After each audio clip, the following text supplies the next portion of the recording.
একটা প্রেস্টিজের ব্যাপার এবং যেটা আপনারা দেখলেন নৌকা বিলাসী এই গানটি আসরীয় চ্যানেল থেকে বেরিয়েছে, আসরীয় ইউটিউব চ্যানেল থেকে।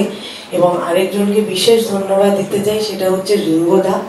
রিঙ্গোদা না হলেও আজকে এই জিনিসটা সম্ভব হতো না। রিঙ্গোদা এই জিনিসটার মিউজিক ভিডিওটাকে ডিরেক্ট করেছেন, গানটি কম্পোজ করেছেন শিলাদিত্য সোম এবং গানটি লিখেছে শোভন।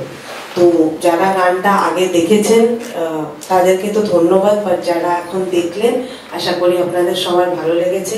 এবং এই যে প্রচেষ্টাটা ওনারা করছেন, স্ক্রিনিং যেটা করছেন টুয়ার্ডস এন্টারটেনমেন্ট, এটা খুবই, আমি মানে কি বলবো, আজকাল কোনো এন্টারটেনমেন্ট বা মিডিয়া এইসবের জন্য লোকেরা স্টেপ নেন না বা কেউ ইনভেস্ট করতে চায় না, টাইম দিতে চায় না, দিস ইজ ফ্যাক্ট। বাট ওনারা দুজনে যে ইনিশিয়েটিভটা নিয়েছেন, আমিও সেম ইন্ডাস্ট্রি থেকে বিলং করার জন্য অসংখ্য ধন্যবাদ ওনাদের জানাচ্ছি। এবং এটা চলতে থাকুক এবং আমার থেকে যা আপনাদের লাগবে সাহায্য আমি সবসময় আছি এরকম একটা জিনিসের part. Thank you so much আজকে আমাকে এখানে আমন্ত্রণ করার জন্য। Thank you.